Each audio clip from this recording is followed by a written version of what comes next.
Bonjour à tous, nous sommes en ligne. Bonjour Perrine, merci d'avoir répondu présente à l'invitation.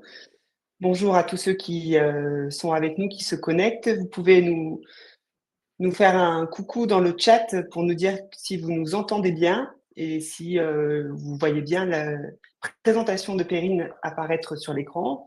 Bonjour, donc ça a l'air de fonctionner. Bonjour Valérie, bonjour Catel, bon ben c'est très bien. Donc, tout a l'air de fonctionner. Parfait. Donc, merci à tous d'être présents avec nous ce matin sur un sujet d'actualité, puisque c'est sujet de saison, sur l'entretien individuel en officine. Comment quelques trucs et astuces pour le transformer en véritable opportunité managériale. Et c'est Perrine Chupin, qui est consultante pharmacienne et consultante pour sa propre société Ginkgo RH, qui va nous apporter son éclairage et quelques outils concrets. Donc, la formule, vous la connaissez, on essaie d'aller à l'essentiel, c'est assez rapide. On va consacrer 30 minutes, 45 max. Vous avez la possibilité de poser des questions dans le chat. Je me permettrai d'interrompre Perrine si c'est une question sur un point particulier sur lequel il faut revenir. Sinon, on prendra un temps de questions-réponses et d'échanges ouverts à la fin de la présentation de Perrine. Donc, n'hésitez pas à utiliser le chat. Et puis, voilà, je vois que ça y est, ça se connecte. Bonjour Morgane, bonjour. Donc, visiblement, c'est que ça fonctionne. On vous entend, on te voit. À toi la parole, Perrine. Merci Sophie, bonjour à tous. Je suis ravie d'être avec vous ce matin. Merci Sophie pour cette invitation. Le sujet qui nous réunit, c'est le suivant: comment transformer l'entretien individuel en opportunité managériale? Alors si, quand je prononce ce terme entretien individuel, vous vous dites c'est du temps perdu, c'est compliqué à organiser, c'est hors sol, je ne sais pas faire, c'est toujours la même chose, c'est prétexte à doléance, c'est rasoir ou c'est inutile, et bien ça veut dire que vous êtes au bon endroit. Quel est le programme pour ce matin? Eh bien, je vous propose d'aller investiguer quelles sont les différences et les points communs entre entretien professionnel et entretien annuel d'évaluation. Quelle est la bonne posture à adopter en entretien en tant que titulaire? Et comment exploiter ces entretiens après les avoir réalisés. Comme le disait Sophie, on est ensemble pour 45 minutes en comptant un temps de questions-réponses. Et avant de commencer, qui je suis? Je suis Perrine Chupin, je suis pharmacienne. Je suis également consultante en management d'équipe et organisation de l'activité. Et en fait, après 10 ans passés derrière le comptoir en tant qu'adjointe, j'ai créé ma structure, mon entreprise, qui s'appelle Ginkgo RH et Management, avec laquelle j'accompagne les titulaires sur tous ces sujets de management, gestion d'équipe, organisation de l'activité. Alors, allons-y. Je vous propose de parler entretien professionnel et entretien annuel d'évaluation, car ce sont ces types d'entretiens que je rencontre le plus communément dans les officines. Donc, quelle différence y a-t-il? Eh bien, il y a déjà une différence réglementaire. L'entretien professionnel, c'est une obligation réglementaire de le proposer tous les 2 ans, avec un bilan tous les 6 ans. Et également au retour de certaines périodes d'absence, comme le congé maternité ou un congé longue maladie. Sur ce sujet de l'entretien professionnel, il y a des évolutions qui sont à prévoir dans le courant de l'année prochaine, octobre 2026. Les sujets de cet entretien professionnel sont imposés. Vous allez parler qualité de vie au travail, évolution professionnelle, formation, et vous évoquerez aussi des notions de VAE, donc validation des acquis de l'expérience, de CPF, compte personnel de formation, et de CEP, conseiller en évolution professionnelle. Comme ces sujets sont imposés, la trame de préparation, elle est standardisée. Au contraire, l'entretien individuel annuel d'évaluation n'est pas obligatoire. Vous le programmez à la récurrence qui vous semble la plus appropriée. En général, c'est 1 fois par an. Et les sujets que vous allez y aborder sont totalement libres. Donc, c'est dans cet entretien-là et uniquement dans cet entretien-là que vous allez pouvoir parler performance et objectifs et rémunération notamment. Vous pouvez également aborder des sujets d'actualité, des sujets qui concernent l'organisation de votre officine, et vous pouvez aussi parler formation, évolution professionnelle. Comme ces sujets sont libres, cette trame, c'est à vous de la construire en fonction de vos orientations stratégiques et du contexte de votre officine. Ces 2 entretiens, ils peuvent être menés en même temps. Et même si ça se fait, je vous recommande de les distinguer pour que ce soit plus clair pour le collaborateur. Donc ça, ce sont les différences entre ces 2 types d'entretiens. Les points communs, il y en a. Le premier, c'est que ces 2 entretiens, quel que soit le type d'entretien que vous allez vivre avec votre collaborateur, ils se feront au calme, en tête-à-tête. Oubliez l'entretien dans le back-office. Ils seront programmés et leur date sera communiquée 2 à 3 semaines avant aux collaborateurs. Ils durent chacun environ 1 heure. Et chaque partie, titulaire et collaborateur, s'engage à le préparer en amont à partir d'une trame qui est fournie par vous, titulaire. Chacun de ces entretiens donne lieu à une synthèse et à un plan d'action qui sera co-construit. En pratique, comment ça se passe? Voilà le rétro-planning que je vous propose. Donc, 30 jours avant la date de vos entretiens, c'est le moment de construire et de valider vos trames d'entretien. 2 à 3 semaines avant, vous les programmez, vous communiquez à vos collaborateurs les trames et les dates des entretiens. Ça vous laisse à tous 2 à 3 semaines de préparation avant le jour J. Le jour J, comment ça se passe? Quelle est la bonne posture à adopter et quelles étapes suivre pour que votre entretien soit constructif? Première chose, accueillir. Accueillir, ça permet de mettre à l'aise votre collaborateur et de vous mettre à l'aise vous aussi. Deuxième chose, écoutez activement. Donc, tout au long de l'entretien, pratiquer l'écoute active, ça va vous permettre de recueillir des informations et de l'engagement. Troisième étape importante qui se fait aussi tout au long de l'entretien, c'est de donner et de demander du feedback. Ensuite, co-construisez et engagez-vous mutuellement pour transformer les décisions que vous aurez prises en entretien en actions transformables sur le terrain. Dernière étape, concluez. Alors, tout ça, c'est bien joli, mais comment on fait? Eh bien, pour l'accueil, c'est l'occasion de repréciser le cadre et le timing de cet entretien. Et pour le lancer, je vous invite à commencer avec un icebreaker, un brise-glace. Un brise-glace, un icebreaker, c'est une question, une phrase qui va inciter votre collaborateur à vous donner l'état d'esprit dans lequel il est. Moi, j'aime bien dans quelle énergie es-tu avant de commencer. Cela lui donne la liberté et l'occasion de déposer ce qu'il a à déposer avant d'entrer dans cet exercice. Et c'est également quelque chose que je vous invite à faire vous, à lui dire, bah voilà, moi, dans ce début avant cet entretien, voilà dans quelle énergie je suis, et de le faire de manière très sincère et très authentique pour instaurer ce climat de confiance et de réciprocité qui est très important pour que cet entretien soit constructif. Je profite de l'occasion pour vous partager une anecdote. La dernière fois que j'ai accompagné une pharmacie sur ce sujet, j'ai eu l'occasion d'échanger avec les collaborateurs et l'une d'elles m'a dit j'ai assez mal vécu mon dernier entretien parce que je ne suis pas très à l'aise avec mon titulaire et il s'avère que quelques jours avant l'entretien, j'avais perdu un oncle dont j'étais très proche. Elle n'en avait pas parlé au titulaire. Ils étaient rentrés à brûle-pourpoint dans l'exercice de l'entretien et finalement, elle n'a jamais été dedans. J'imagine que si le titulaire lui avait demandé dans quelle énergie elle était ou avec quoi elle arrivait avant l'entretien, elle aurait pu ou elle aurait eu l'occasion d'expliquer qu'elle n'était pas dans une phase 100% positive du fait d'un événement perso.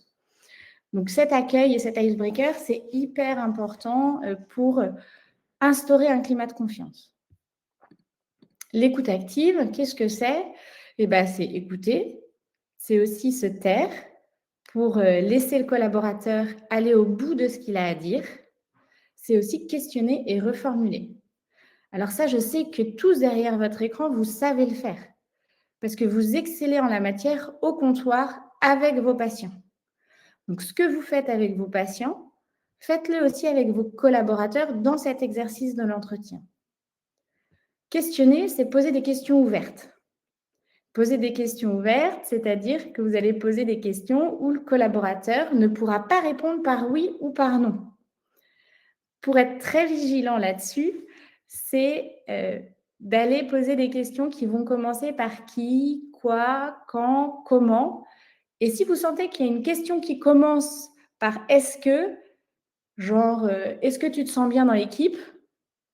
Là, vous vous rattrapez et vous changez par qu'est-ce qui te fait sentir bien dans l'équipe?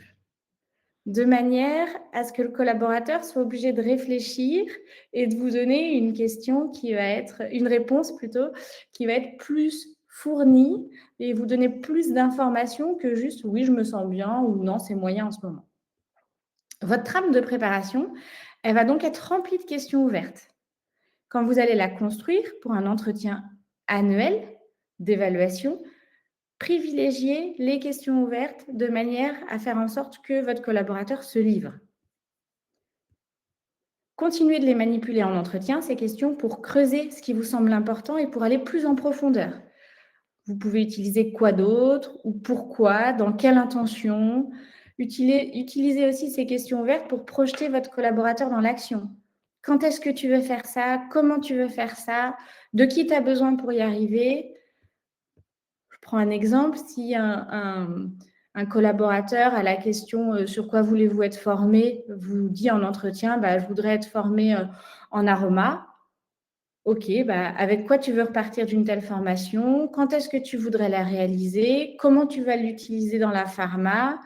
Qu'est-ce que tu as envie de faire de cette formation? Utilisez cette opportunité de l'entretien pour aller creuser. Donc, limitez le nombre de portes que vous allez ouvrir, c'est-à-dire le nombre de sujets que vous allez traiter, et aller en profondeur en posant des questions ouvertes qui vont creuser et projeter dans l'action. Donner du feedback.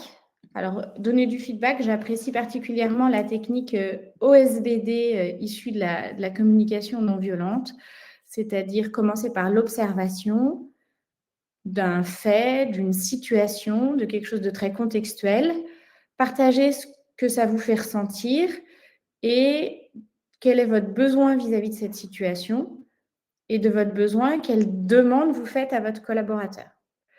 Là, le temps imparti est un peu court pour que je creuse plus ce feedback. Si vous en avez envie, je répondrai à vos questions en fin de webinaire ou lors d'une autre occasion.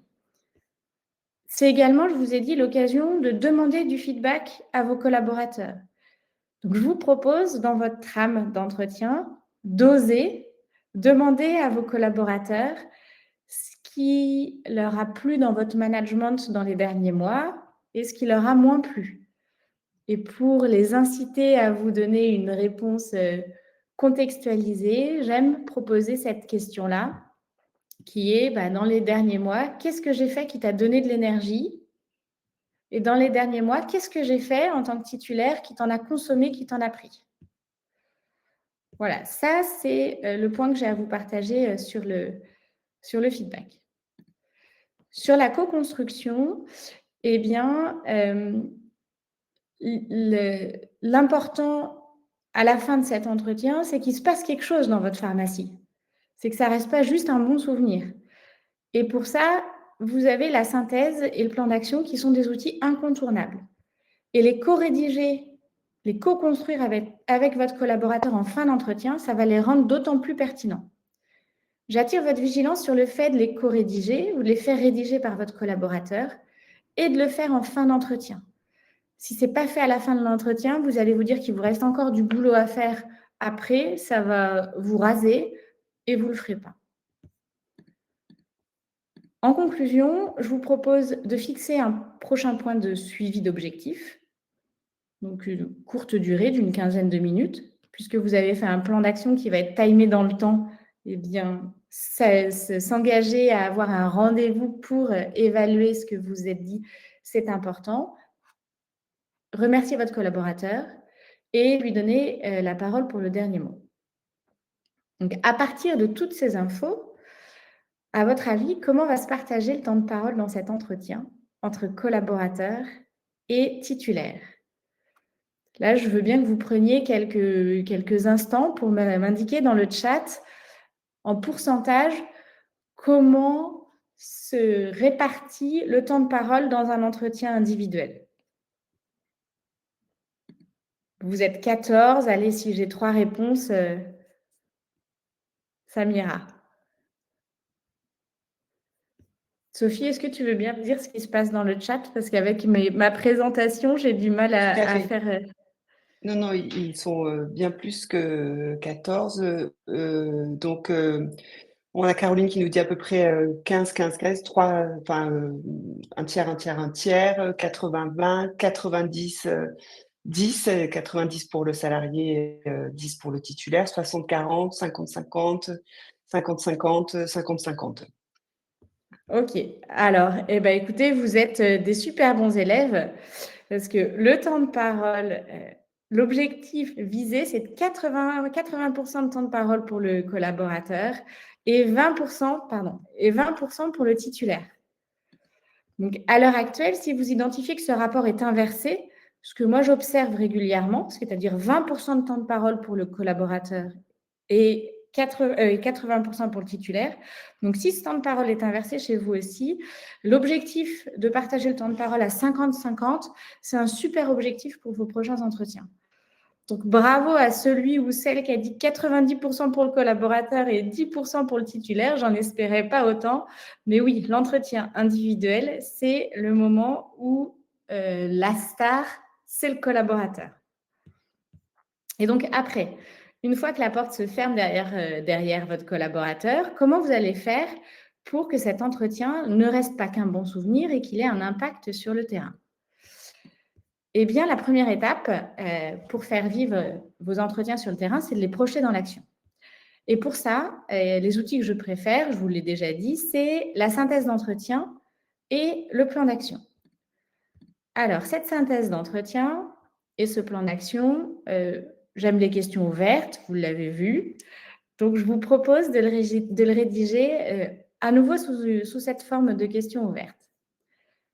En répondant à la question quoi, pourquoi, comment et quand, vous allez réussir à les projeter, à les faire réfléchir, à les engager et donc à les faire agir. Donc, quoi, c'est quel est le contexte, de quoi on a parlé, c'est quoi les échanges qu'on a eus, qu'est-ce qu'on s'est donné comme feedback. Donc, le quoi, c'est vraiment la synthèse de ce que vous vous êtes dit sur les différents sujets abordés. Pourquoi, c'est qu'est-ce qu'on veut en faire de ces sujets? Vers où on va? Dans quel objectif on s'engage en lien avec le contexte? Qu'est-ce qu'on veut améliorer? Qu'est-ce qu'on veut pérenniser? Sur quoi on veut progresser? Qu'est-ce qu'on veut modifier? Et qui dit objectif, dit SMART, et donc résultat attendu et mesure. Vient ensuite le comment. Le comment, c'est répondre à la question comment atteindre cet objectif? De quoi le collaborateur a besoin? Qu'est-ce qu'il peut actionner seul ou avec d'autres? De quel soutien il a besoin? Là encore, l'idée, c'est que la réponse à ces questions vienne de votre collaborateur lui-même.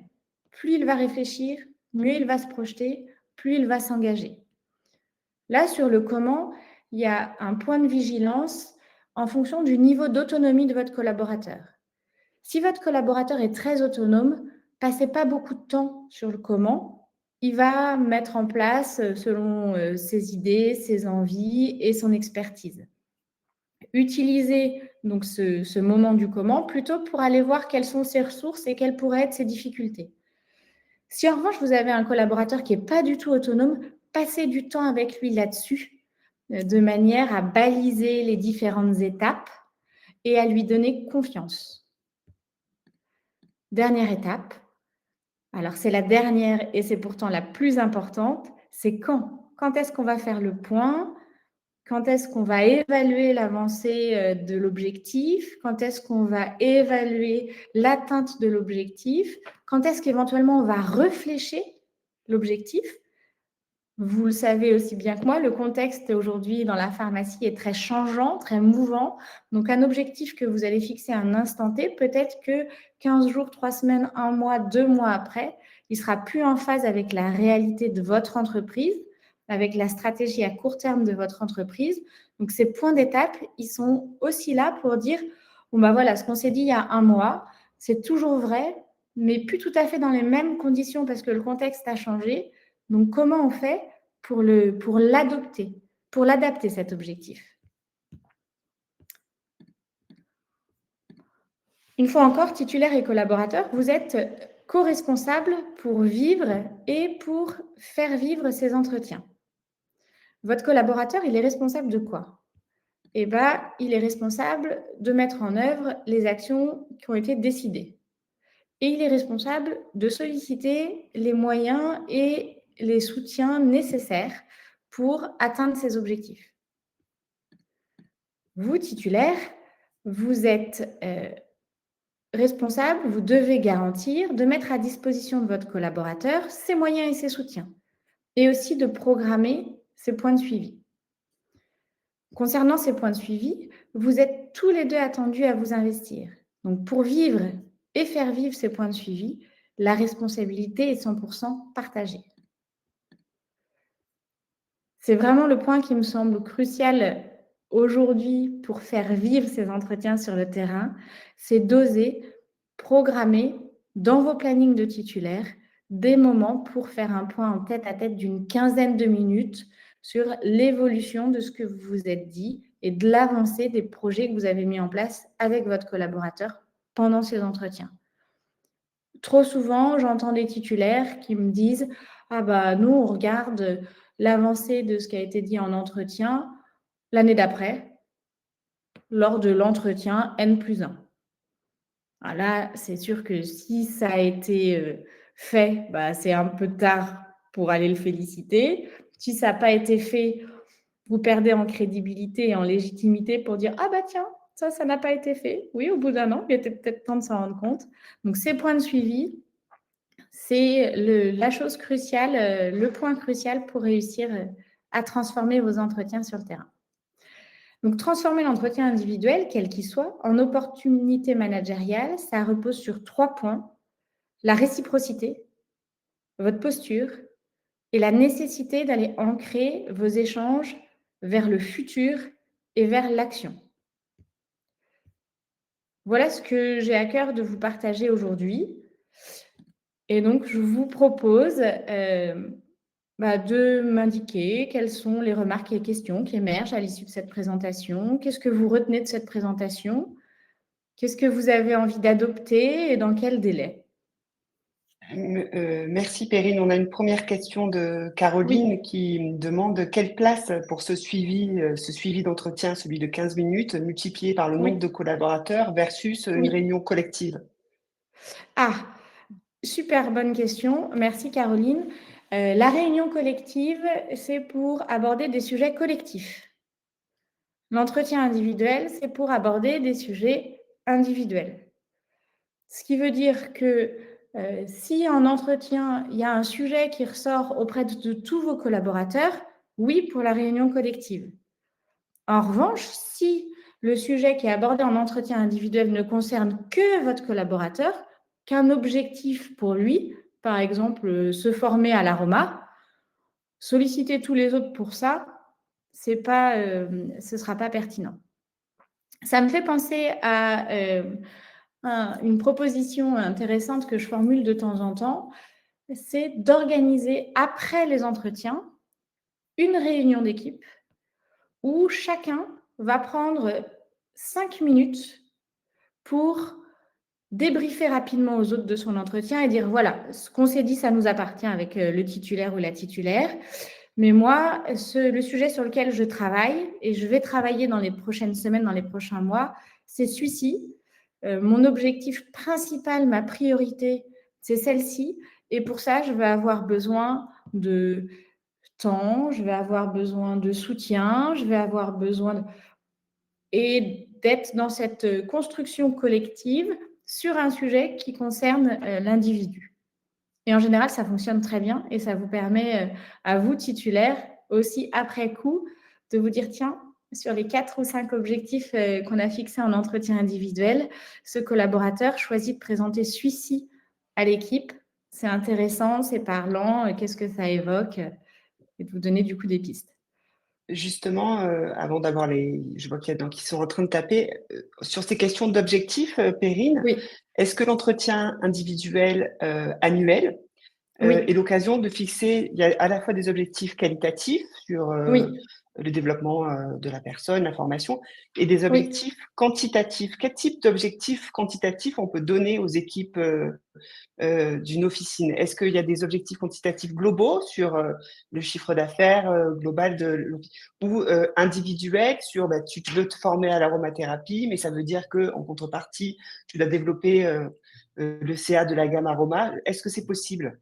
C'est tout à fait possible. Le point de vigilance à avoir, c'est que le collaborateur doit être capable de savoir où il en est dans l'avancée de ses objectifs. Donc, si vous objectivez vos collaborateurs sur l'augmentation du chiffre d'affaires, sur l'augmentation de la marge, sur le nombre de produits vendus, sur le nombre de patients servis dans la journée, dans le mois, dans l'année, il faut que le collaborateur ait accès à ces données. S'il n'a pas accès à ces données, il ne peut pas s'évaluer et il ne peut pas progresser. Et dans ce cas-là, c'est pas pertinent de fixer des objectifs quantitatifs si le Si on collaborateur ne partage peut pas pas les l'info. Ça veut dire que quantifier. tous les mois, Exactement. il peut y avoir un point sur où est-ce qu'on en est, que ce soit Oui, clairement exactement. identifié. OK. Entre-temps, on a eu 2 questions très intéressantes. Oui, Une question d'Olivier qui dit que certains salariés font ce qu'ils ont envie de faire et pas toujours ce qu'il faut faire après les entretiens et pas grand-chose ne bouge. oui. C'est une réalité. Est-ce que tu as des trucs et astuces pour essayer de les impliquer plus? Et ça se recoupe un peu avec la question, de Morgane, qui était celui qui avait dit 90 pour, Oui. pour le salarié. Comment aborder un entretien individuel dans le cadre d'un collaborateur avec une mauvaise énergie? Cet entretien individuel, quand, on est dans une situation où ça se passe mal avec un collaborateur, OK, il Ouais, faut lui laisser la parole à 80 mais comment ouais. aussi, en tant que titulaire, faire passer ce message, quelque chose ne va pas, comment on peut débloquer la situation? Qu'est-ce qu'on pourrait faire pour que ta posture change? Comment faire ça? Alors, il y a donc effectivement ces deux questions qui vont être différentes. La première question d'Olivier, c'est plutôt comment faire pour que ça bouge après l'entretien, si j'ai bien compris. Exactement. Après les entretiens, Ouais, pas grand-chose ne bouge. Donc, oui. comment faire pour l'impliquer plus? Alors, après les entretiens, pas grand-chose ne bouge. L'idée, ça va vraiment être pendant l'entretien de projeter dans l'action et donc d'aller décortiquer comment le collaborateur va faire, comment tu vas faire, quand est-ce que tu vas mettre ça en place, avec qui tu vas faire ça, de quoi tu as besoin et de le pousser dans ses retranchements pour qu'il s'engage là-dessus. Et ok, tu t'engages là-dessus, donc tu me dis que tu vas faire comme ça, tu me dis que tu vas faire ça avec un tel, dans tel délai. Bon, je peux compter sur toi. Dans combien de temps on fait le point? Si c'est un changement d'attitude ou si c'est un objectif qui doit avoir des résultats à court terme, le point de suivi, il doit être très court. Il peut même être à une semaine après l'entretien et durer 5 minutes. Si c'est quelque chose à plus long terme, fixer un point de suivi à moyen long terme, c'est possible en ayant des points d'étape entre. Donc, Olivier, ce que je vous propose, c'est vraiment d'axer, dans ce cas-là, votre entretien sur le comment tu vas faire, quand est-ce que tu vas le faire, de quoi tu as besoin pour y arriver, d'aller recueillir son engagement avec une question genre, OK, est-ce que je peux compter sur toi? Et d'être, vous, très assidu sur le suivi et sur le fait que ce qu'il fait, c'est raccord avec ce que vous êtes dit en entretien ou pas. Et là, j'en profite pour vous dire que le point de suivi, il doit être absolument conservé, même et surtout si tout avance. Et se dire que ce point de suivi, il n'est pas là que pour mettre le doigt sur ce qui ne va pas et sur ce qui n'avance pas. Parce que c'est toujours plus facile pour un collaborateur de reproduire ce qu'il fait correctement plutôt que de changer quelque chose qu'il ne fait pas correctement. Et c'est toujours plus sympa pour un titulaire d'aller féliciter et encourager que d'aller taper sur les doigts en disant bah là, ce n'est pas à la hauteur de mes attentes. Est-ce qu'Olivier, ça répond à votre question?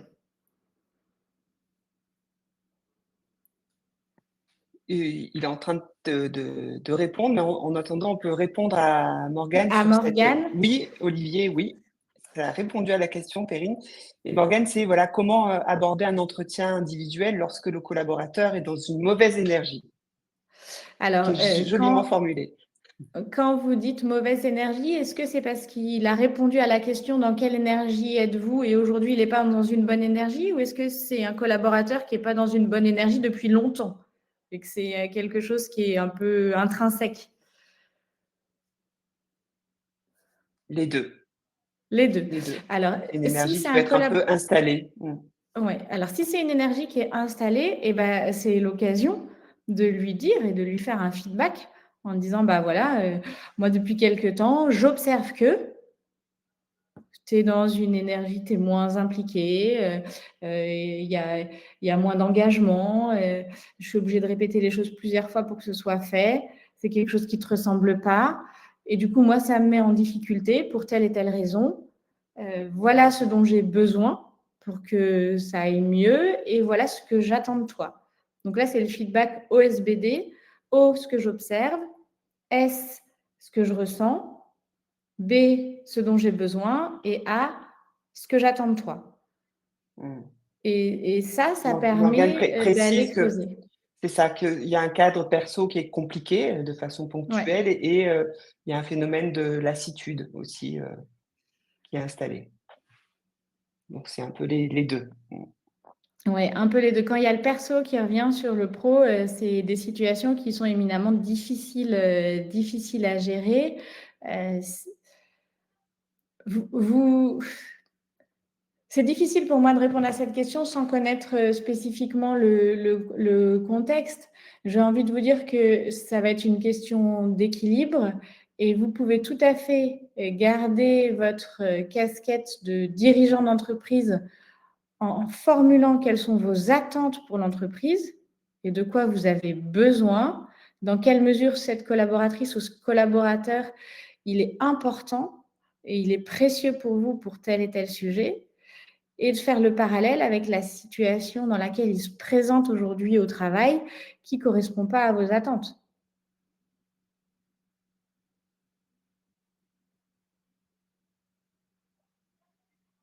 Ok. Qu'attendez-vous de plus de moi sur ce sujet, Morgane, éventuellement?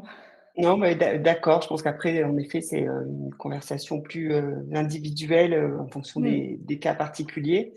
On a une question de Virginie qui demande si Perrine, avez-vous une trame pour les collaborateurs à nous fournir pour bien préparer les entretiens? Ah, oui, j'en ai plein des trames. Vous êtes combien? Combien sont-ils connectés? 33? J'ai 33 trames du coup à vous proposer. Parce que chaque trame doit être standardisée et individualisée en fonction de votre officine, en fonction de votre stratégie à moyen terme, à court terme, à long terme. Donc, des trames, j'en ai à foison. Elles sortent toutes de ma petite tête.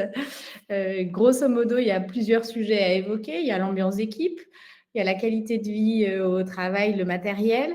Et puis après, il y a les missions, la répartition des tâches, les points d'amélioration, les succès de vos collaborateurs, aussi ce que vous attendez d'eux dans les mois, dans les années à venir. Mais ça va, pour que ce soit pertinent, il faut que ce soit au plus proche de votre réalité et donc de votre entreprise. Donc, sur les entretiens annuels d'évaluation, je n'ai pas de trame standardisée à vous proposer. En revanche, si ça vous intéresse, c'est tout à fait des missions pour lesquelles je travaille auprès des officinaux. Donc, avec plaisir pour en discuter, Virginie, si vous le souhaitez. J'ai une question de Caroline. Oui. Comment gérer une collaboratrice qui déboule? Qu'est-ce que vous entendez par débouler, Caroline, exactement?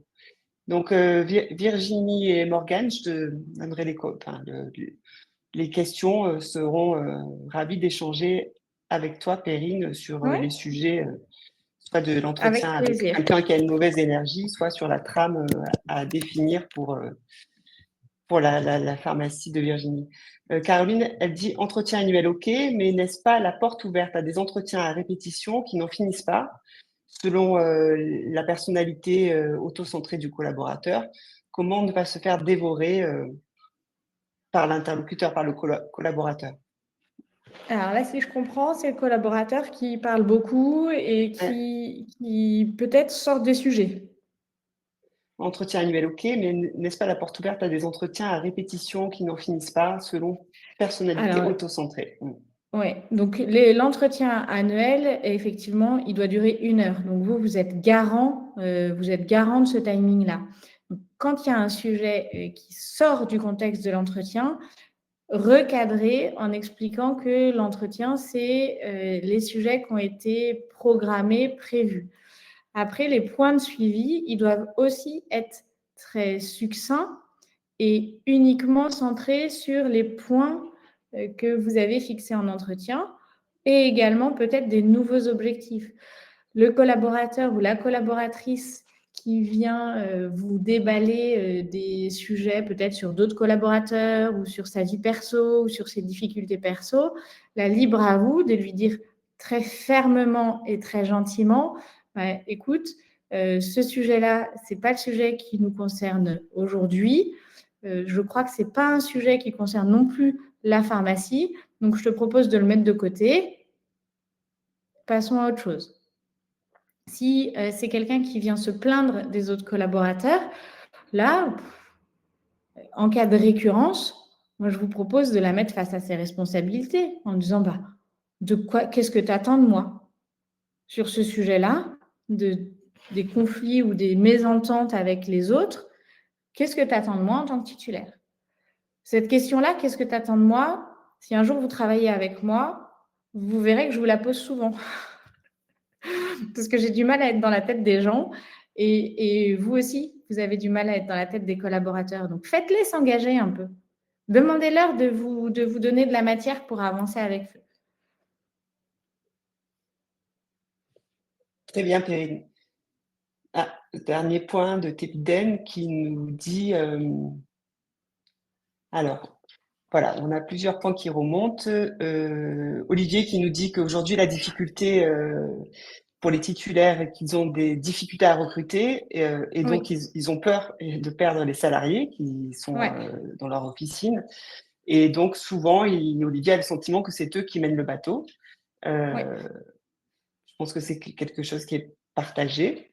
Et Teviden qui nous dit: «On parle d'entretien individuel, souvent annuel. Ce type d'échange peut-il être pratiqué avec des personnes en CDD ou contrat d'alternance? Car il est parfois difficile de donner des objectifs ou des engagements sur des courtes durées, mais il est important aussi si on a un nouveau Oui. collaborateur qui se sente intégré à une équipe déjà en place».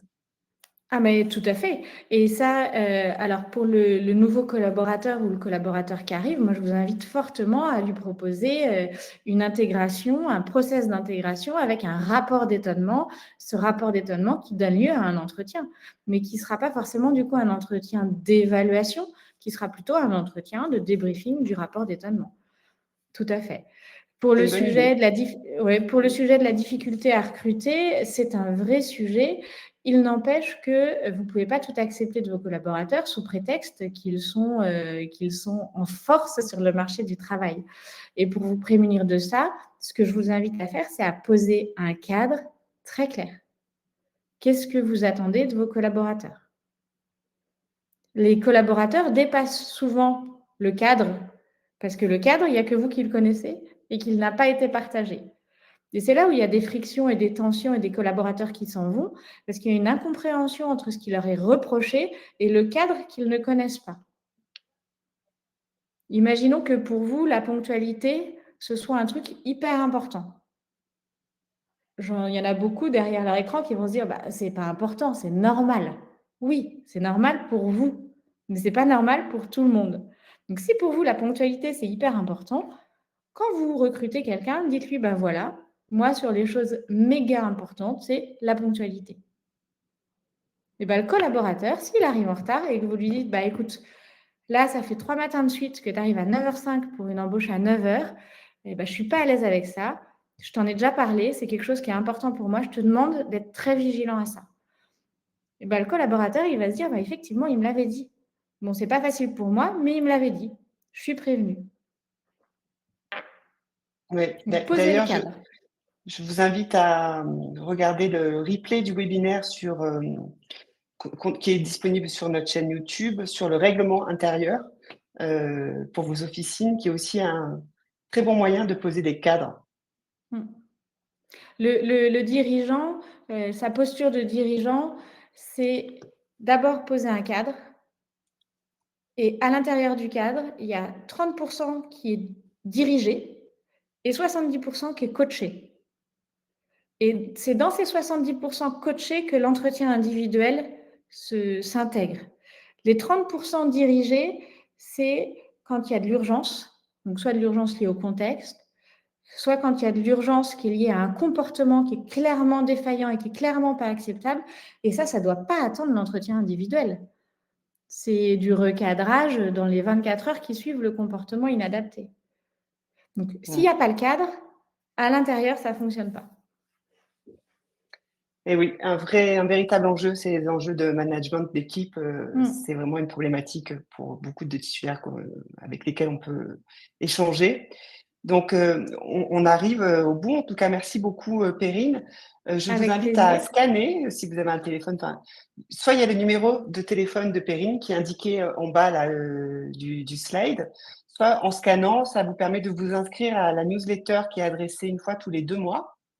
Je te laisse parler de ça. C'est une newsletter sur les sujets RH principalement. Oui, exactement. Tous les 2 mois, je vous partage une newsletter sur un sujet management et ou RH en fonction de mon aspiration, de vos demandes. Donc là, en scannant ce QR code, vous vous inscrirez et en allant visiter mon site internet, vous aurez accès à toutes les précédentes newsletters que j'ai diffusées. Donc celle du mois de novembre, est sur le sujet de la nouvelle grille salariale, donc comment communiquer autour de ce sujet avec vos collaborateurs et de la nécessité de communiquer autour de ce sujet à vos collaborateurs. Nouvelle grille des COEF.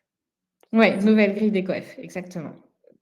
Et voilà, donc de toute façon, pour répondre à Anne-Sophie, il y aura bien un replay, le temps de le télécharger, de le mettre en ligne sur notre chaîne YouTube. Je le ferai parvenir à toutes les personnes qui étaient inscrites avec le lien vers la chaîne YouTube où vous pouvez trouver les replays des précédents cafés RH. Il y en avait également de très intéressants, notamment celui sur le règlement intérieur qui était très pertinent et que je vous invite à regarder. C'est aussi un bon outil de management pour l'équipe et pour vos équipes officinales. Je pense qu'on a fait le tour des questions. On tient le timing, c'est parfait. Merci beaucoup à tous pour vos questions. Merci Perrine infiniment pour cette intervention. On va mettre le replay à comment avoir la newsletter de Perrine en scannant le QR code ou peut-être Quand vous scannez le QR code, ça normalement vous oriente vers l'inscription à la newsletter. Ou alors peut-être en mettant Ou sur mon site internet, voilà. Si vous allez sur ginko-rh-management.fr, vous avez plusieurs boutons à cliquer qui vous réorientent vers cette newsletter. Voilà, Perrine, tu reçois des remerciements. Merci pour ces explications claires. Voilà. Merci à tous pour votre participation. On vous libère. Merci d'avoir pris du temps sur vos journées chargées pour participer à ce webinaire. Et puis, je vous dis à bientôt. Voilà, tu reçois. Merci Sophie, merci à tous. Belle journée. Merci, très bonne journée à tous.